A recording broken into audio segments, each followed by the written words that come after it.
সম্মানিত বাহিনীর মহাপরিচালক মহোদয় আমরা স্যারকে বক্তব্য দিয়েছেন, বিভিন্ন জেলায় গিয়ে যে বক্তব্য দিয়েছেন সেটা আপনারা শুনলেন। আমার প্রত্যেক সদস্য যারা রয়েছে তাদের উদ্দেশ্যে বলিয়েছি স্যার। তার মধ্যে স্যার আমি একটা কোনোভাবেই আপনারা ভোট কেন্দ্রের ভিতরে কোনো বিশৃঙ্খলা হতে দেবেন না, আপনারা নিজেরা সুশৃঙ্খল থাকবেন। সেবার ক্ষেত্রে আমরা হব মানবিক, যারা আমাদের ভোটদান করতে যাবেন তাদের সঙ্গে আমরা মানবিক, পাশাপাশি ভোট কেন্দ্রের নিরাপত্তা একেবারেই পরিপূর্ণভাবে নিশ্চিত করা।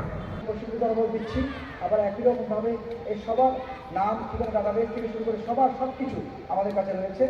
আপনারা দেখতে পাচ্ছেন এদের বেশিরভাগই একদম ইয়াং, যারা তরুণ এবং প্রবীণ অভিজ্ঞতা সম্পন্ন লোক আমরা যেমন নিয়েছি, ঠিক তেমনি ভাবে আমাদের এখানে রয়েছে তরুণ, অর্থাৎ দুইটা মিলেই আমাদের এবারে নির্বাচনী দায়িত্ব পালন করবে।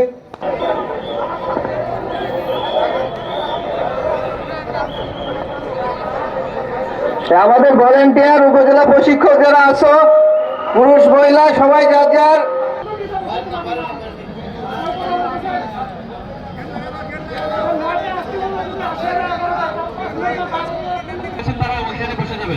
ওখানে বোঝাই নেওয়ার পরে বাইরে এসে যদি বলেন একটা রাউন্ড নাই, এটা আপনার সকল উপজেলার জন্য বলতেছি, এটা এবার আপনার, এই জন্য আপনাকে তো জেল জরিমানা হবে।